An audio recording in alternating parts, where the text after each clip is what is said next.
Olá, boa tarde. Em final de semana propomos um olhar em torno da liturgia do próximo domingo. Antecipamos os textos litúrgicos que vão ser lidos nas Eucaristias e, de forma especial, a sua interpretação e análise. Para essa tarefa contamos hoje com a presença entre nós do Padre João Lourenço, diretor da Faculdade de Teologia da Universidade Católica Portuguesa, e também do Dr. Juan Ambrósio, professor de Teologia na mesma faculdade, na mesma instituição de ensino superior. A ambos agradeço a presença, uma vez mais, entre nós.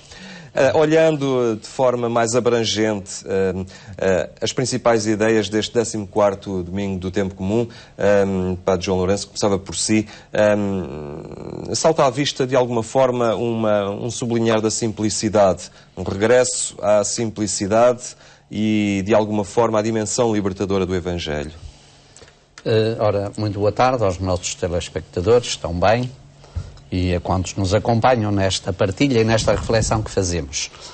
Como de facto acabas de referir, acho que este 14º domingo do Tempo Comum, já enquadrado num período de verão, para muita gente até já um período de alguma descontração face aos ritmos habituais do seu processo de vida, este domingo vem, de facto, dar um bocadinho de resposta a essa questão, que é, no fundo, uma questão, eu diria, poderíamos enquadrar sazonalmente ao ritmo da vida no ciclo anual, mas também é uma resposta a outra realidade mais profunda, que é aquela realidade social em que normalmente, hoje em dia, todos nós, uns mais que outros, certamente, mas todos nós estamos inseridos. Nós vemos numa realidade social complexa, por vezes marcada por muita confusão, mas, acima de tudo, por um ritmo muito intenso de vida. Um ritmo de preocupações,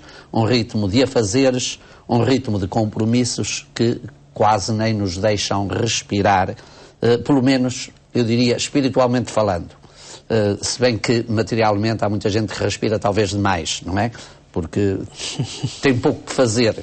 Mas, no geral, a maioria das pessoas, de facto, vivem num ritmo. E este ritmo de férias, muitas vezes, ainda se presta mais para isso.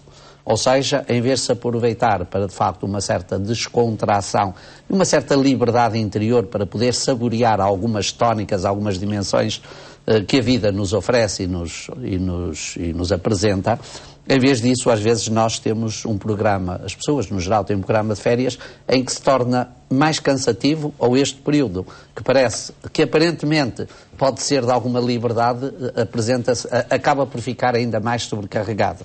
E não é raro as pessoas dizerem que de férias vêm mais cansadas, quer dizer, que as férias são verdadeiramente o tempo de trabalho. Eu acho que de facto há uma dimensão no Evangelho que é preciso compreender, que é preciso apreender, que é preciso viver, e que, no fundo, aqueles que nele acreditam, creio que têm aqui uma boa proposta feita por Jesus, quer aos seus discípulos, quer hoje a cada um dos crentes, que nesta linha os ajudará também a saborear um pouco aquelas dimensões mais bonitas que a vida tem e que se prendem exatamente com esta possibilidade da partilha, da comunhão, de alguma descontração, não para se aliarem dos problemas, não é esse o objetivo certamente, mas é para não fazerem deles um absoluto e um peso em demasia.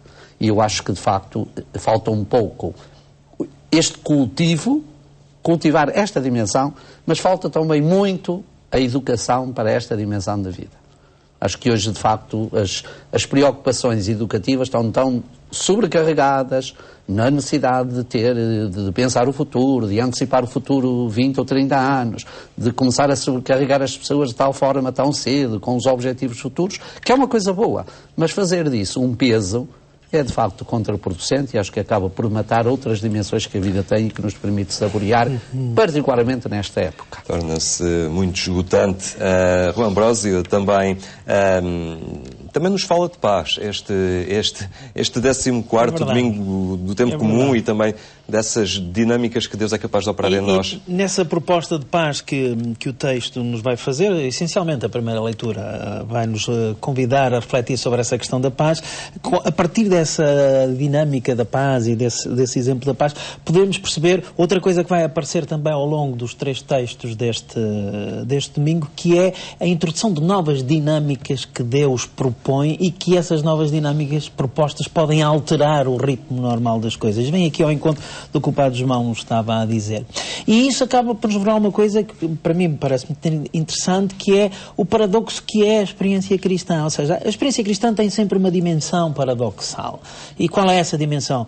A dimensão, por exemplo, que o grande se revela no pequeno, que as coisas mais complexas e mais profundas podem ter uma tradução simples, que as grandes maravilhas descobrem às vezes nas coisas que estão à nossa vista e que nós não... Ou seja, o paradoxo da experiência cristã, que aparece claramente na primeira leitura, veremos isso, não é? Por exemplo, em relação à paz. A paz é como é que ela se conquista, como é que ela se propõe, como é que ela se viva. Quando eu sou capaz de introduzir uma dinâmica, e às vezes dinâmicas muito simples, que contrariam esta espiral de violência. Ou seja, este convite a simplicidade, a humildade, no fundo o convite a sairmos do pedestal da nossa sabedoria, da nossa autossuficiência, de quem sabe tudo, ou pelo contrário, sabemos que não sabemos tudo, mas estamos... Porque é muito interessante isto. Muitas vezes sabemos que não sabemos tudo, mas andamos à procura como se fosse possível saber tudo. E o que é o convite é deixarmos-nos desmontar disto. Ou seja, não quer dizer que não procuremos, que não reflitamos, que não tentemos arranjar solução para as dificuldades e para as interpelações. Claro que temos que fazer isso. Mas, se calhar, com esta atitude também de quem procura na simplicidade das coisas, não é? Sem as complexificar, essa presença que as habita, essa presença que habita a história, essa presença grande que se revela nas coisas pequenas da história, e introduzir a partir daí dinâmicas diferentes. Muito bem, vamos avançar então à primeira leitura, a retirada do livro do profeta Isaías. Padre João Lourenço, temos aí um convite à alegria e à confiança. A primeira leitura é, de facto, do profeta Zacarias. E Zacarias é um profeta muito interessante. É um profeta cuja sua obra é feita de pedaços. O que é que quer dizer? Quer dizer, ele cobre uma reflexão teológica sobre a história do povo de Israel em diferentes etapas. Portanto, o livro terá sido composto em diferentes épocas. E este texto é um apelo, no fundo, é um apelo ao povo de Israel na pós-exílio. O que é que isto quer dizer? Quando, naturalmente, Israel se recupera a sua identidade, eu diria recupera a sua pátria, recupera as suas instituições e se prepara para dar início a uma nova caminhada. Naquela caminhada típica da experiência feita no exílio, que foi uma experiência dura e difícil, mas que agora deve ser lida, essa mesma experiência, a partir de novos critérios.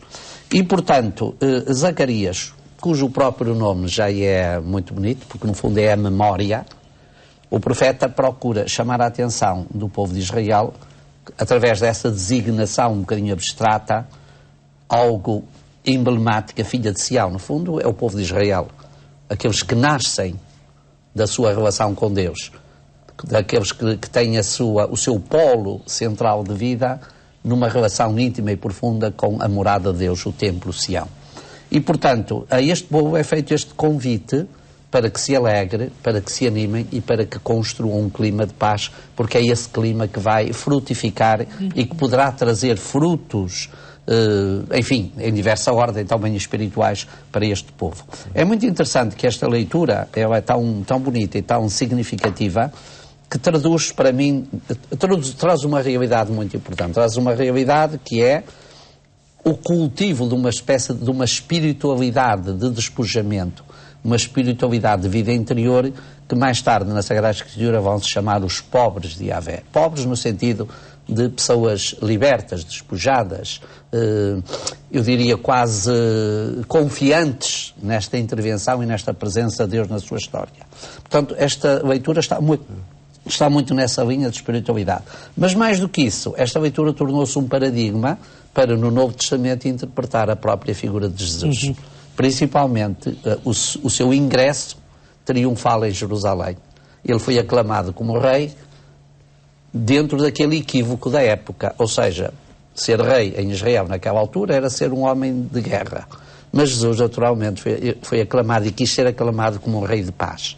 E nada melhor que este texto. Portanto, essa entrada serviu às primeiras comunidades, serviu aos evangelistas, serviu para os comentadores das primeiras origens cristãs para verem, de facto, a presença de Jesus nesse gesto como, de facto, um rei pacífico, alguém que vem reconciliar, mas que não vem revoltar, alguém que vem agregar à sua volta, mas que não vem dividir, alguém que vem conjugar esforços e não alguém que vem distribuir partidos ou grupos ou movimentos para lutarem contra nada. Há, de facto, um acolhimento interior espiritual que era, de facto, a proposta de Jesus e nada melhor que este texto de Zacarias para a poder fundamentar. E, nesse aspecto, eu acho que o texto merece ser muito bem cultivado e lido e torná-lo quase como paradigmático para a nossa experiência cristã.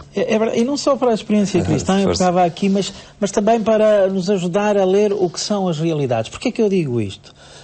A temática do texto anda muito à volta deste binómio da paz e da guerra. Ele aparece lá, claro que o texto aponta-nos para outras pistas. Mas a questão aqui é verdadeiramente interessante e cá está o tal paradoxo. Estamos numa situação, fala-se num rei que vem entrar, um rei que vem impor a paz, quase que diríamos assim. Ora bem, se há uma situação de guerra, se há uma situação de instabilidade, o que nós pensamos é que alguém para impor a paz tem que ser alguém que tenha ainda mais poder que o seu adversário e que seja capaz de impor essa paz com a sua força. E, portanto, é estranho que esse rei que vem fazer essa proposta de paz, afinal, seja uma personagem humilde que vem montado num jumentinho. Portanto, de onde é que está este aparato todo?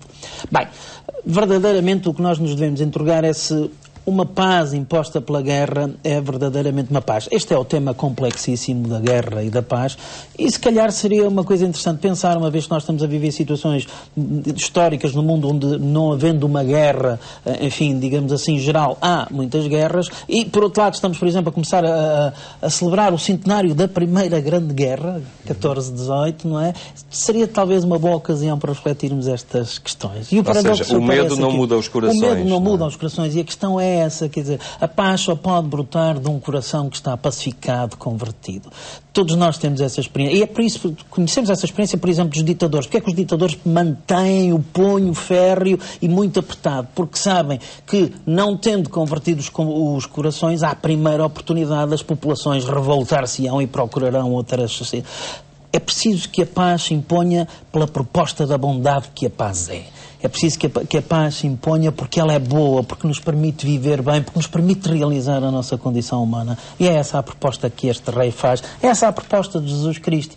Ou seja, se nós há violência, para acabar com ela, acabamos com a violência e pretendemos combater a violência com outra violência, a espiral está montada e a violência só pode gerar violência, ainda que aparentemente em determinados momentos ela esteja como que escondida, metida de lado, à espera da oportunidade de poder surgir. Só um coração convertido é capaz de introduzir uma dinâmica diferente que seja de paz e só essa dinâmica diferente quebrará a espiral da violência. Claro que isso é difícil, mas temos na história muitas experiências de gente que pacificamente introduziu estas novas dinâmicas e foi alterando a história. E essa é a proposta de Jesus Cristo, por isso é que ele é também o Rei da Paz. Muito bem, vamos avançar então para a segunda leitura da carta de Paulo aos Romanos. Padre João Lourenço, surge-nos aqui esta dualidade do corpo, do espírito, dois modos diferentes, dois níveis diferentes de vida, dois estilos, que há sempre esta dualidade, o homem sente-se dividido entre estas duas dimensões e Paulo remete, sem negar nenhuma delas, mas remete-nos para a figura de Jesus Cristo, não é? A carta de São Paulo aos Romanos é um dos textos do Novo Testamento mais difícil, mas ser mais difícil significa também é mais polissémico, ou seja, é de múltiplas e diversas compreensões e perspectivas de interpretação. Isto, no fundo, significa que Paulo recorrendo àquilo que no fundo era a sua experiência de homem fariseu, não é? Paulo é educado no judaísmo como um bom fariseu, que era, e um fariseu é essencialmente dualista. Tem dois mundos, tem dois universos. Trata-se de combater um e superar o outro. Portanto, para o judaísmo antigo era a lei. Para Paulo, o instrumento desse combate era o cultivo da lei com tudo aquilo que a compõe, que a adorna, que a complementa. Não eram só os 10 mandamentos, era todo o ritualismo, todo o preceitualismo, se é que assim se pode dizer, que adornava e que, enfim, compendiava e traduzia na expressão prática a vivência do mundo farisaico. Paulo está marcado por isso. Estes dois mundos que ele parece quase distinguir, que no fundo ele quer unificar. Não é? Ele fala de facto do mundo da carne e do mundo do espírito. Parece que os contrapõe, porque de facto o mundo farisaico é mesmo assim. Mas o que Paulo pretende é unificar isso em Cristo, ou seja, descobrir que no crente esse dualismo está superado. Eu duvido se São Paulo alguma vez o superou verdadeiramente, porque ele, embora aderindo a Cristo como ninguém, manter sempre a sua estrutura mental, a sua forma de pensar, tipicamente judaica, não é? Tipicamente judaica. Mas ele propõe, de facto, que esta superação se faz e acontece em Cristo. Portanto, tudo aquilo que também são os dinamismos da vida humana na sua componente, eu diria, material, carnal, física, existencial, também deve ser lida à luz, de facto, desta dimensão nova que é a vida do Espírito que vem de Jesus Cristo. E, portanto, este texto pode ajudar-nos de alguma forma a compreender, porque eu acho que a realidade humana pode ser também lida nesta perspectiva. Somos convidados, a partir de Cristo, não ver esta realidade humana de uma perspectiva dualista, mas centrá-la, unificá-la e, eu diria, encontrar, de facto, esta chave de leitura naquilo que vem desta vida nova que é Cristo e que Paulo, naturalmente, experimenta e sente isso e que propõe aos crentes, naturalmente, como a liturgia também nos ajuda a sentir e nos faz esta proposta. Portanto, Cristo, de alguma forma, nos enquadra numa perspectiva mais original para as nossas tendências e formas de viver a nossa dimensão mais humana. Sem dúvida. E mostra-nos a verdadeira condição humana, se quisermos. Isto que aqui é que acaba de ser dito, deste dualismo, a mim parece-me fundamental. Porque, tendencialmente, nós cristãos muitas vezes caímos nessa armadilha desta dicotomia. Ninguém nega que a experiência humana, a existência humana e a nossa condição existencial não se reduz simplesmente ao material, ao biológico. Eu estou perfeitamente convencido que poderemos um dia ser capazes de, através de técnicas genéticas, reproduzir todos os nossos órgãos, imaginemos isso, e depois chamá-los e não teremos aí um ser humano. Porque há aqui uma outra dimensão que vai para além do meramente biológico, do meramente material, e com este meramente não quero de modo nenhum secundarizar. Portanto, sabemos isso, mas apesar de sabermos isso, o que é verdade é que não podemos também cair nessa armadilha de dizer esse biológico, esse material não é importante, o que é importante é o espiritual, porque desse modo destruiríamos também o ser humano.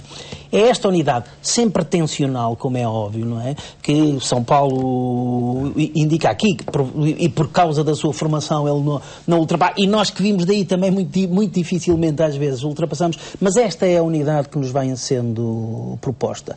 Não se está aqui a dizer que a vida humana é má, que o corpo humano é mau, que a nossa existência concreta e a histórica é má e, portanto, o objetivo é sair do corpo, sair da história. Sabemos que em momentos históricos da nossa vida de comunidade crente, algumas vezes assim o afirmamos e algumas vezes até chegámos a propor como ideal cristão essa fuga do mundo, essa fuga do corpo. Mas não, o que o texto nos está aqui a apontar é realmente esta unidade. É dizer que esta condição humana, esta vida humana, quando se abre à presença do Espírito, e para nós é o Espírito ressuscitado, ela é capaz de dar mais de si, ou seja, ela é capaz de chegar a outros horizontes. Mas esses outros horizontes não põem de lado o que é a nossa condição. Claro. E levam-na. Temos que avançar muito rapidamente. Temos 3 minutos para olhar o Evangelho. Vamos ao Evangelho. Retirado do livro do Evangelho de Mateus. Uma vez mais, também está aqui presente a mentalidade judaica nestas linhas. Padre João Lourenço, é um Deus que se revela aos mais pequenos, não é? Na simplicidade também. Este texto do Evangelho de São João, do Evangelho de São Mateus, é de facto um texto muito, muito bonito, muito rico, muito presente na liturgia, e eu acho que ele sublinha 2 coisas que são importantes neste curto espaço de tempo que temos a realçar. Primeiro é o sentido que Jesus empresta à sua mensagem da gratuidade na relação do homem com Deus.